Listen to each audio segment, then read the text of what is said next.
Hola, buenos días. Vamos a dar comienzo a la grabación de esta comunicación sobre los álbumes ilustrados infantiles y su utilidad en el aprendizaje de patrones culturales. Esta es una aproximación desde la antropología hecha por mí, que soy Eisa Hernández Martínez, graduada en Antropología Social y Cultural de la UNED. Esta investigación antropológica se justifica, se basa en que los álbumes ilustrados infantiles son una de las primeras experiencias de representación, que a través de un proceso constructivo nos permite acceder posteriormente a sistemas simbólicos más abstractos y complejos. Este estudio se realizó en el marco de una asignatura de grado de cuarto curso y el objetivo es reflejar cómo se hace visible a través de la estética cuánto han cambiado los relatos de los cuentos infantiles y su finalidad. El marco teórico es la Escuela de Cultura y Personalidad desarrollada por Ruth Benedict y Margaret Mead y la teoría de la imagen de Mitchell, especialmente lo que denominó giro pictórico y cultura visual. El giro pictórico rompe con el giro lingüístico y con la dicotomía entre imagen y texto, haciendo ver que se enriquecen mutuamente y que incluso muchas veces la narrativa a través de las imágenes tiene mucho que decir. La cultura visual quiere decir que la cultura no solo se refleja en el modo que tenemos de generar imágenes, de producir, pintar, enseñar, mostrar, sino también cómo estas imágenes reflejan nuestra propia cultura.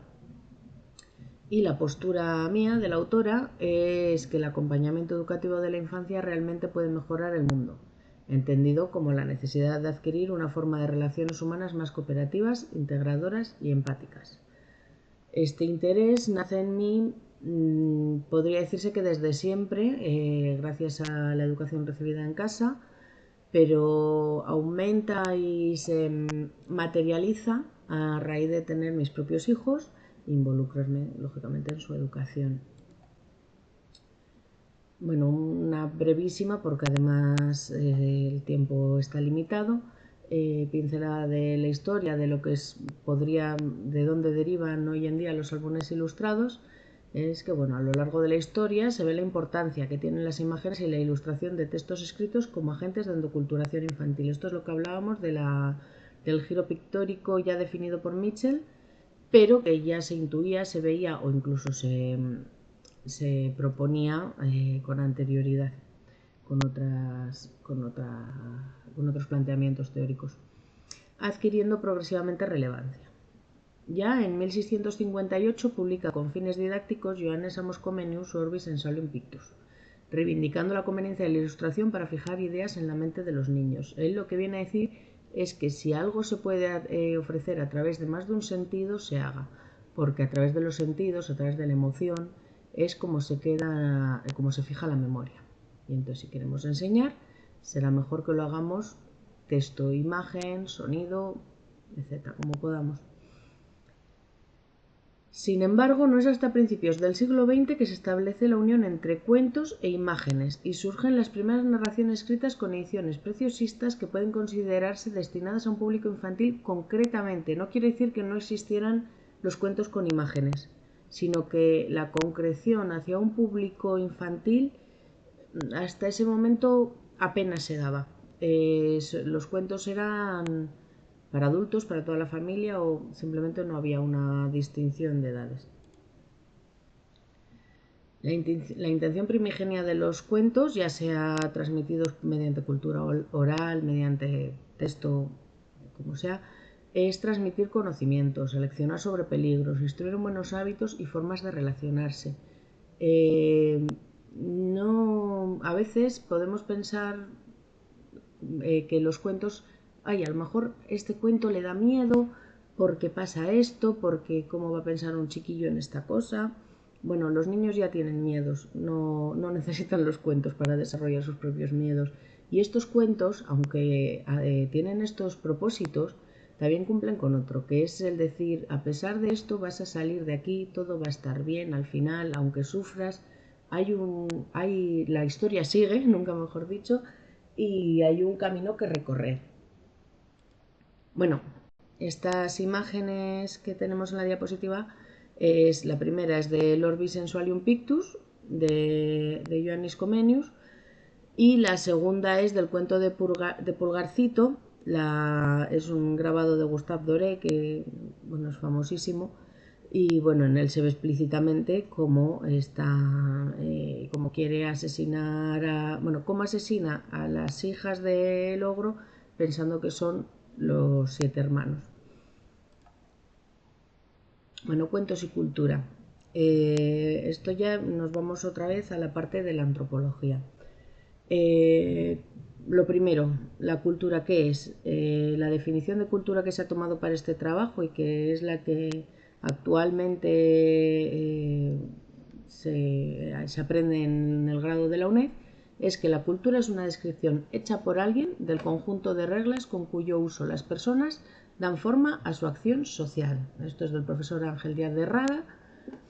Y esto en nuestro caso quiere decir que la lectura compartida en solitario es una herramienta de transmisión de reglas para la acción social. Los álbumes ilustrados refuerzan lo transmitido a través de la imagen. Perdón, eso es mi gato. La Escuela de Cultura y Personalidad de Margaret Mead y Ruth Benedict sostiene que la cultura a través de la crianza y las costumbres determina en gran medida la personalidad. O sea, lo que nosotros enseñemos a los niños de hoy es cómo serán los adultos del mañana. ¿Cómo las enculturemos? Puede ser dirigido en parte, por ejemplo, seleccionando las lecturas que ofrecemos o los cuentos que contamos. Bourdieu define el hábitus como el sistema de disposiciones duraderas, transferibles, estructuras estructuradas predispuestas para funcionar como estructuras estructurantes, como principios generadores y organizadores de prácticas y representaciones. Esto así dicho puede sonar muy confuso, pero lo que viene a decir es que la incrustación de conocimientos, la que se adquiere en la infancia o posteriormente, pero en nuestro caso es la infancia, moldea el comportamiento a lo largo de la vida y nuestra forma de relacionarnos con nuestro entorno.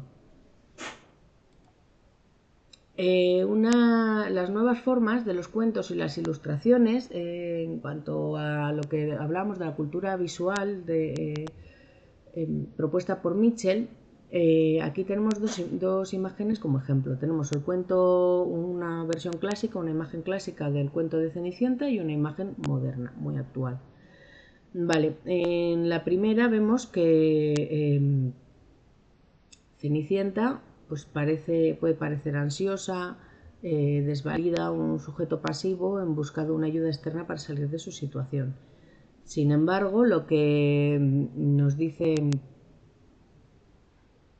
Bruno Bettelheim, que es que se me había ido, es que el cuento de Cenicienta clásico lo que quiere decir es que no desesperes, que por muy mala que sea tu situación, van a venir tiempos mejores. Aunque hoy estés en las cenizas, puedes resurgir y aventajarás al resto.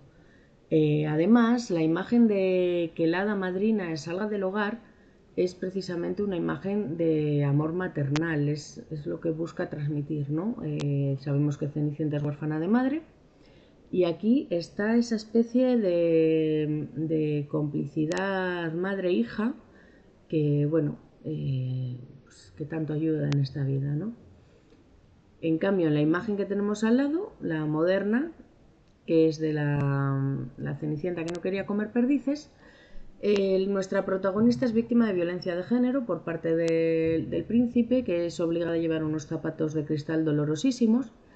Y hasta que un día decide que no, que ya no va a continuar así, se quita los zapatos, se va a bailar con una ratita presumida que ya no es presumida, ya no cuida tanto su línea y ahora es más feliz y liga más, una Blancanieves y una Bella Durmiente que se están desenganchando al Prozac, un Pinocho en busca de la verdad, una Caperucita que ha mandado a freír espárragos al cazador.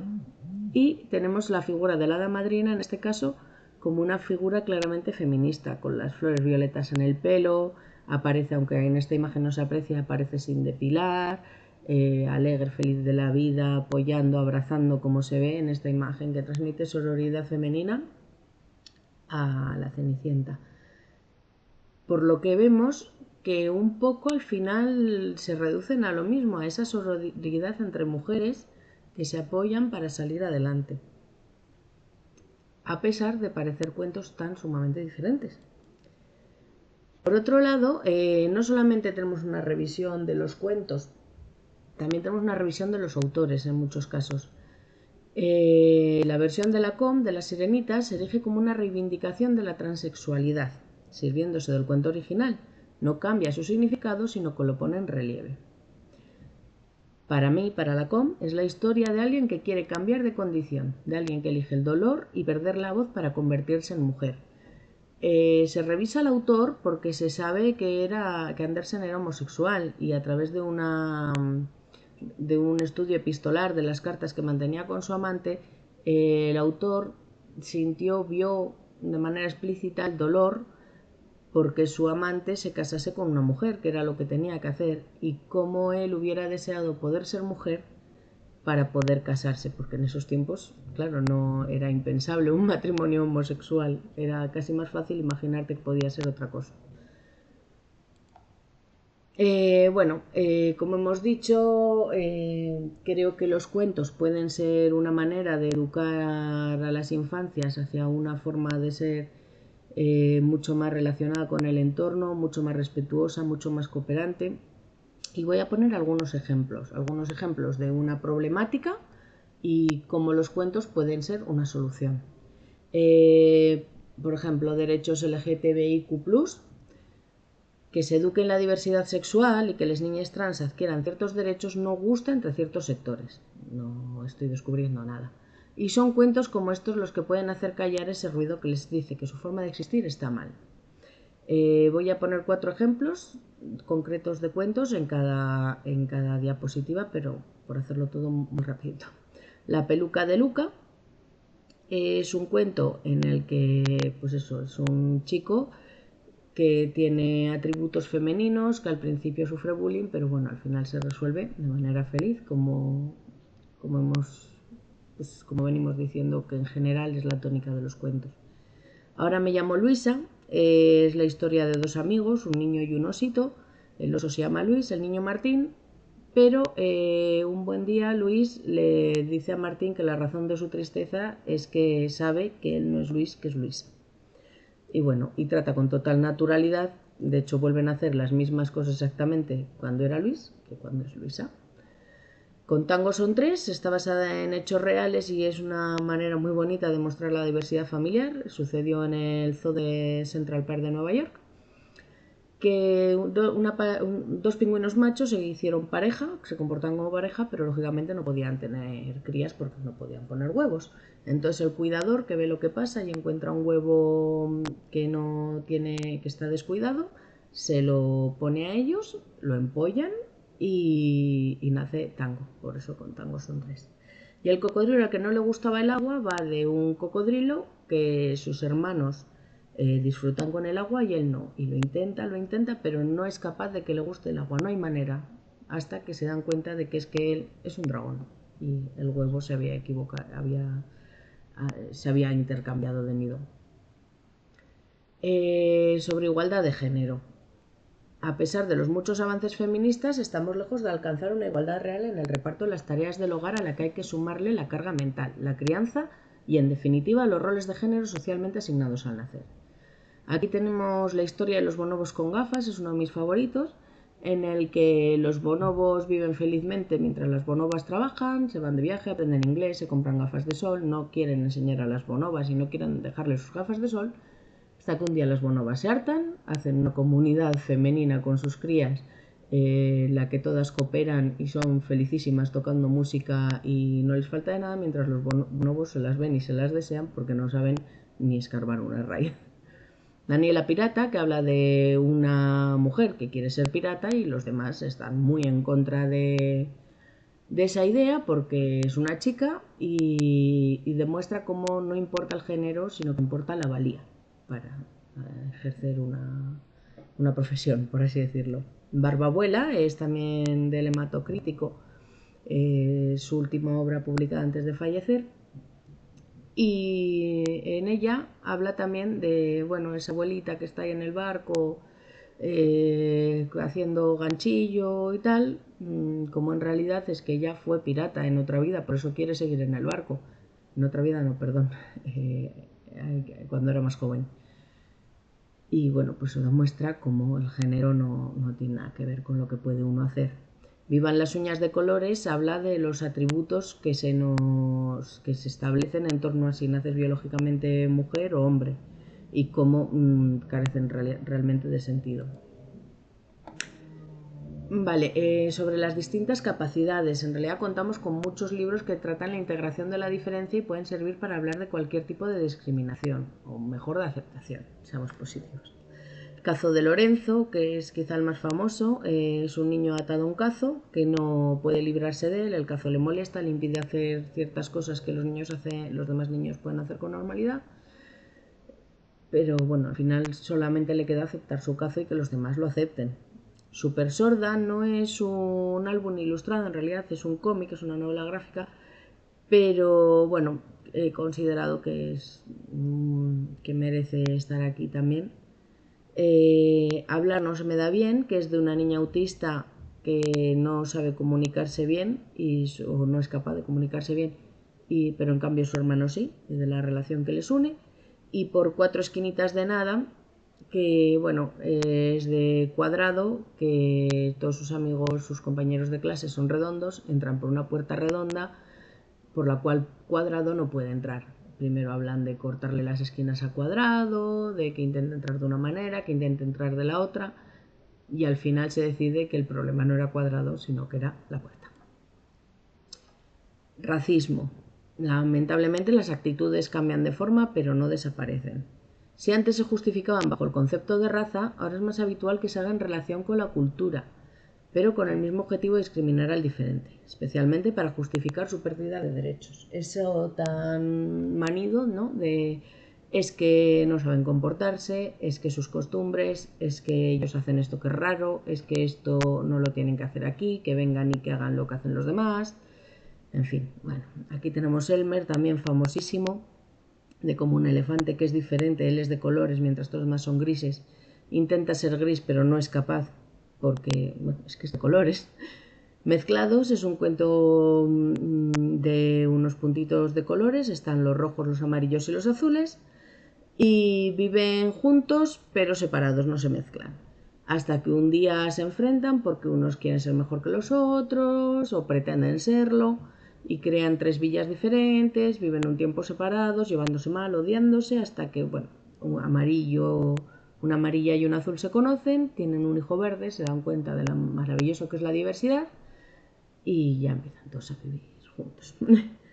¿Cómo le quité a papá el miedo a los extranjeros? Bueno, pues en clave de humor es un poco eso, como una niña le enseña a su padre que sus miedos son absurdos, injustificados. Inmigrantes es un cuento sin texto, es solamente imagen, en el que se narra una migración problemática, se hace sin edulcorar, bueno, pues podemos ver cómo el problema de las pateras es un naufragio, la muerte, los campos de concentración, el peligro.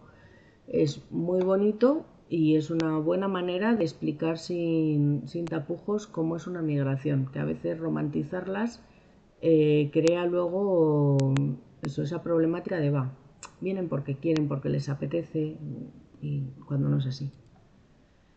Bueno, por no extenderme más, aunque podríamos tratar otras problemáticas como la educación sexual integral y otras cositas, como conclusión, siguiendo a Bourdieu, aquellos que poseen el capital cultural más valorado reflejan y al mismo tiempo establecen las normas de la sociedad.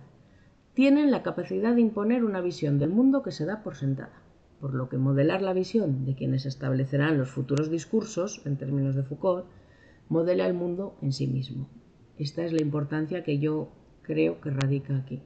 Pero esto no quiere decir que solo se deban contar cuentos partiendo de una intención, seleccionando únicamente aquellos que cumplan nuestros objetivos.